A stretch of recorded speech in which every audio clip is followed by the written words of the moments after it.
Hey guys, and welcome along to what I hope will be a regular news segment on my little photography channel. I'm not the most reliable bastard on the planet, and so it might not actually be a weekly video, but we'll see how we go. Let's stay optimistic.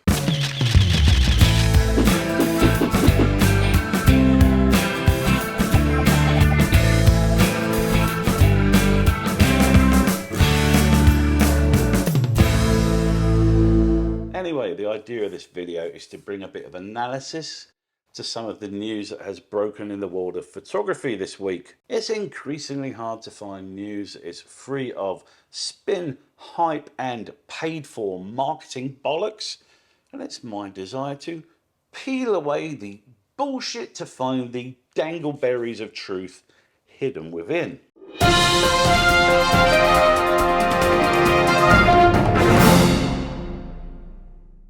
In a State of the Industry report, Zenfolio revealed that most photographers generate an increasing percentage of their revenue from selling stuff online. The report reveals that most professional photographers still make most of their bread and butter from commercial photo shoots for both private and business clients, but Zenfolio, the online third-party prints company, have also generously revealed that selling digital downloads and selling prints online is a great way of increasing your revenue. The report also showed how 2 years of a global pandemic has had a big impact on the livelihoods of photographers.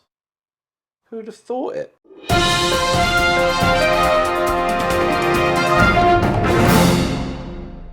Nikon have made their play for the content creating and vlogging crowd with a dinky new APS-C mirrorless camera, the Z30. The new camera is basically a DX with a few tweaks designed to appeal to people who regularly film themselves talking into a camera but want a step up from a GoPro. The stills performance on the Z30 is largely irrelevant since it will only ever see action when its owner accidentally nudges it out of video mode and photographs the inside of their nose. It has a 21 megapixel crop sensor that can shoot 4K at 30 FPS and 1080 at 120 FPS. The content creating tweaks include a fully articulated pop-out screen, a big built-in stereo microphone and a huge red record button so that people with massive press-on nails can still use it. Given that the camera's pitched squarely at YouTubers, it seems weird that they didn't include any log video profiles. So if you want to tweak the picture in camera, you'll need to use one of those standard picture modes. The Z30 will be on sale this month at $709 US for the camera body only, or $849 with a bundled 16 to 50 lens. They're also flogging a creator's kit that includes a Rode shotgun mic, a Bluetooth remote and a small rig mini tripod, and that will cost you $150. I'm sure it's a perfectly acceptable camera that will take perfectly acceptable footage, but Nikon are painfully slow to the old content creators party, and I can't see anyone opting for this over something like a Sony ZV-E10 unless they just so happen to have a bunch of Z-mount lenses lying around collecting dust.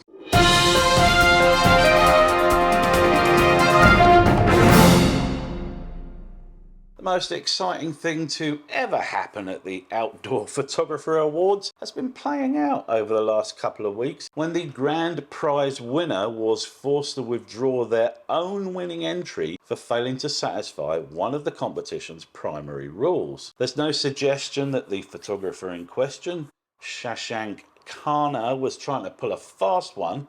Quite the opposite, in fact. When he found out he was in the running for the big prize, he tried to contact the organisers and inform them that his image fell outside the competition guidelines. Unfortunately, due to clerical issues, his email never got read. He was duly awarded the grand prize, and Outdoor Photographer magazine got a lot of egg on their face. Shashank's image is admittedly brilliant. It's a shot of some dunes with a lightning bolt above them. The problem is that the shot is a cleverly blended composite of several images taken at different times of the day, and the rules of the competition clearly state that images must not be composite images. Whoops. There's been a fair amount of blowback on the organisers of the competition, as it's clear that they didn't bother asking for the original RAW file from their prize winners and therefore had no way of verifying if an image was legit or not. Combine that with the fact that the cost of entering this competition is high and the prize is fairly crappy, and you have a lot of pissed off competition entrants who probably won't be submitting any images for next year's competition. My 2 cents, for what it's worth, is that the vast majority of photo competitions are simply scams. I'm not a fan of competitions at all, but if you do feel some urge to enter one, then only do so if it's free and if the small print doesn't require you to sign away the rights to your photo for all eternity.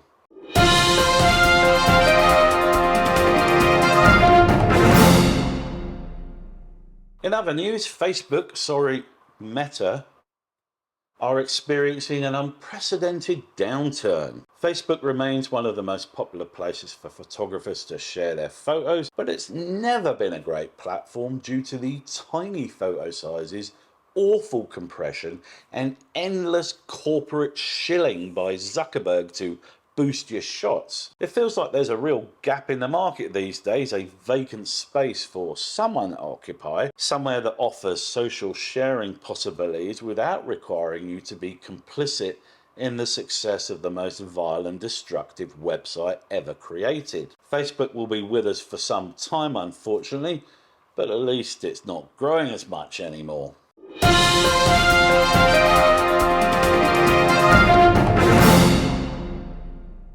And finally, if you ever get criticised for spending too much on photography gear, you might feel a bit better knowing that someone just spent 14.4 million euros on a camera. The Leica Zero series number 105 is exceptionally rare and, more importantly, has that all-important Leica logo on it. Leicas are, of course, the BMWs of the camera world. Nice bits of kit, sure, but not nearly as good as their owners think they are. The number 105 does have the distinction of being 100 years old, and also one of the very first 35mm cameras ever made. And if the person that purchased the number 105 wants to get in on the ground floor of their next investment, I have a 13-year-old Canon 550D that's looking for its forever home, so hit me up.